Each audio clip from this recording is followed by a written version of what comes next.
Namaskar. Welcome to Prakash on Basics. I am Prakash Zog.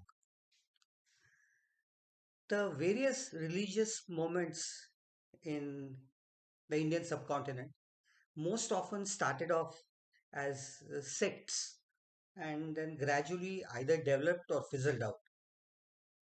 We are going to talk of quite a few of them.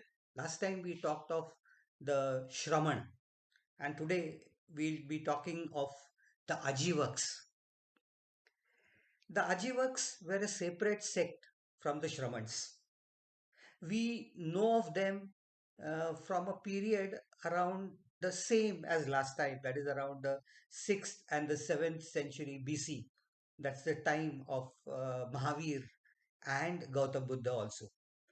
Um, they formed that group that did not evolve into a full fledged religion. Some of the reasons why I'll come to at the end. It was a well organized ascetic sect uh, on the fringes of Vedic society. Some ideas common to the Vedics and some to either Jainism and some even to both Buddhism. But though generally they were closer to Jainism, as I will mention. Since they have no surviving texts, we know them only through Jain and Buddhist literature. The founder is believed to be Makhali Goshal or Maskari Putra Goshal. There are no earlier references to Ajeevaks, so we have to go by the fact that he could have probably been the starter. Again, uh, the Ajeevaks were competitors of both the Jains and the Buddhists. So the information is with a slight negative bias, looking down to some extent on them, trying to prove their fallacies rather than the merits. The Bhagavati Sutra of the Jains gives more details of Goshal due to his relation with Vardhaman Mahavir. In the Buddhist Samana Phala Sutra, Goshal is mentioned along with the six other teachers that I mentioned last time. His father was a monk, a person showing pictures of religious nature, narrating religious tales for livelihood. We see such people even now around carrying idols or uh, small baskets with idols on their heads and traveling around at various places. His mother's name, as mentioned in the books, is Bhadda, but is obviously Bhadra, a common Sanskrit term. He was born in a village called Sharwan near Shravasti, which is the capital of the Kosala kingdom, again from the Mahajanapadas that I mentioned last time. He was born in a cowshed, and that word is commonly known as Goshala in Sanskrit. And so his name stuck on as Goshal and son of a monk. So Mankhali Putra Goshal is some of the references that speak of him. Though Panini calls him Maskarin, the one moving about with a bamboo staff. Such ascetics were also known as Ekadandin, meaning carrying one staff. He is said to have met Mahavir in Nalanda uh, when Vardhaman Mahavir was there, and uh, he became his disciple. They did penance together for around 6 years, but then there was a conflict between the two of them, more philosophical, because their ideologies did not match. And Goshal, who was of a different nature, decided to leave and break away from Vardhaman Mahavir. He then returned to Shravasti and stayed and preached there. He's said to have stayed with a lady called Hala Hala, and that's where most of his preachings were done. The Jain texts often mention that he was originally a Shrutakeshin, a separate category, but later on established the Ajeevak sect. Goshal was basically a fatalist. He believed in the inevitability of fate, that is known as niyati, and so he is said to be a niyati-vadi. Everything is predetermined by niyati. Man has no control. His karma, his actions have no effect, either immediate or in next life. That's what he believed. And that birth and death cycle was inevitable and was beyond any sort of human control or to be influenced by his karmas in this life or the previous one. Actually, many of his other beliefs coincided with the Jain concepts. He did not believe in God or in Brahma as the Vedics did, and that Jeev and matter were separate according to him and not just one and the same as according to Brahma. He predicted his return as the most prominent Tirthankar to alleviate all human sorrow later on. And so his relations to Tirthankars and to Jainism is quite obvious. His two disciples, Nandavacha and Kisingsha, contributed in the spread of the Ajivaka sect. He obviously also had the royal patronage of the ruler of Kosala. His name was Prasenajit. Another concept put forward by Kosala was drushti. In Pali, this word is referred to as dithi, and it deals with the outlook that a person has towards different things.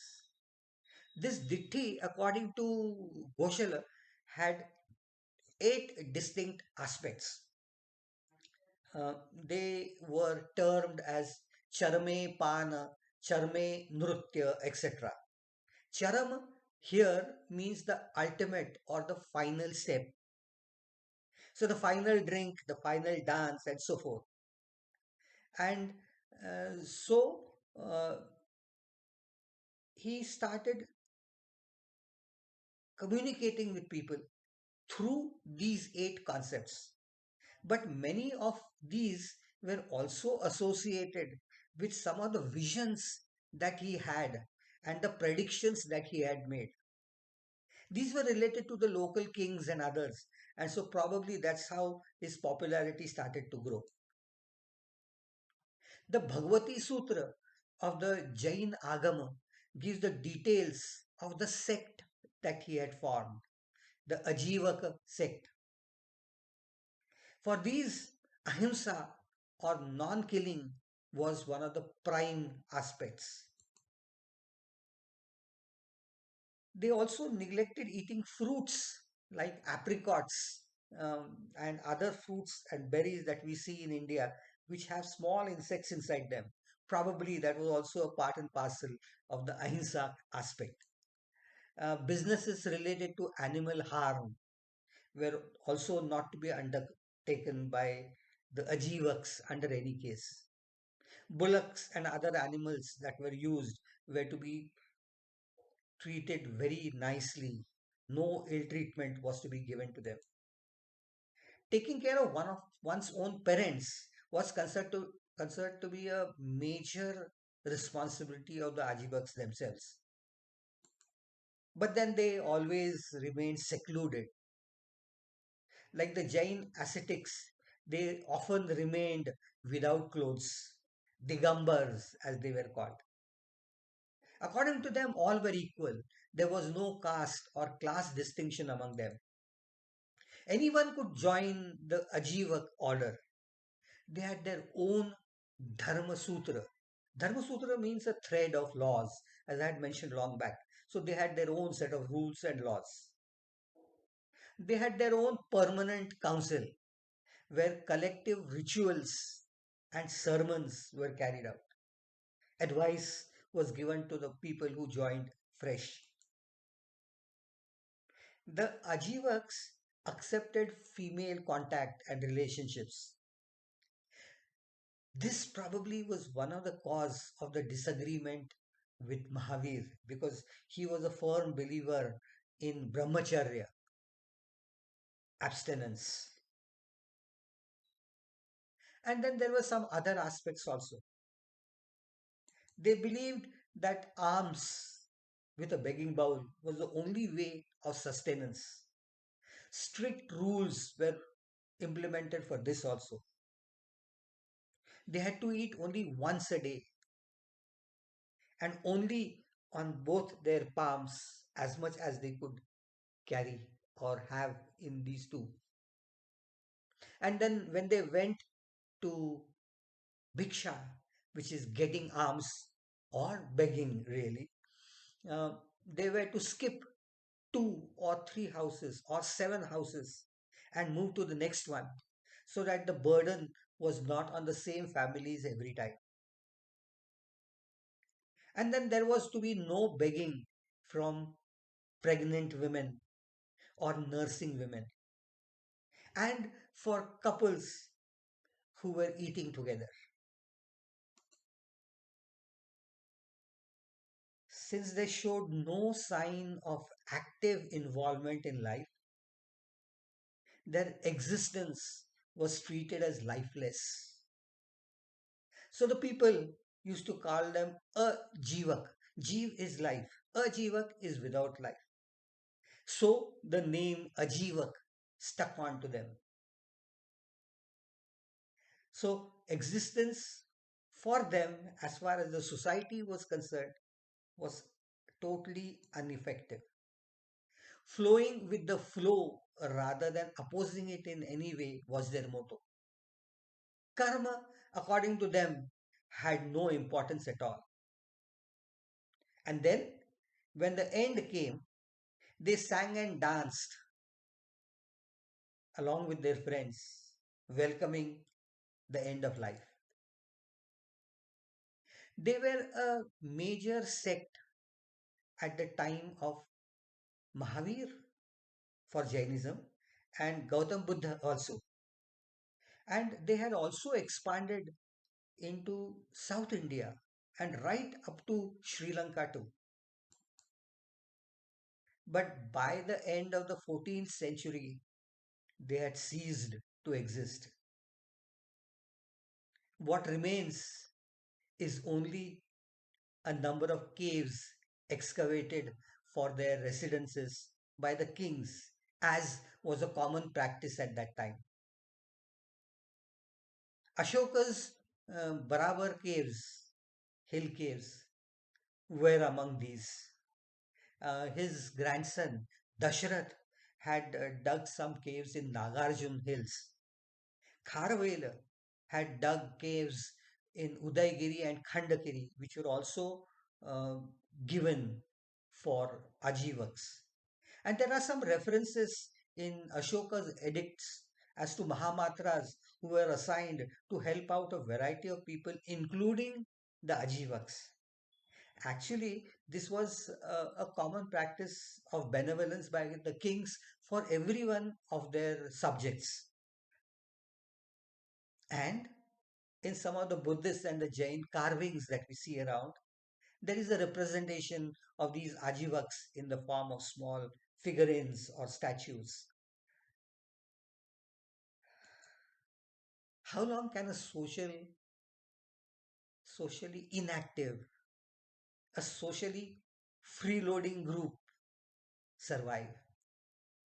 They believed in no social responsibility. They had no earnings of their own. They had no scriptures of their own. Just alms and begging and forecasting their way through life. It was quite obvious that it couldn't take root in a society where karma was always very dominant. The social structure was always very dominant. So, this is what happened to all the Ajeevaks. By the 14th century, there was no trace left of them. Before I go into the Pauranik Dharma, came the Jains and the Buddhists,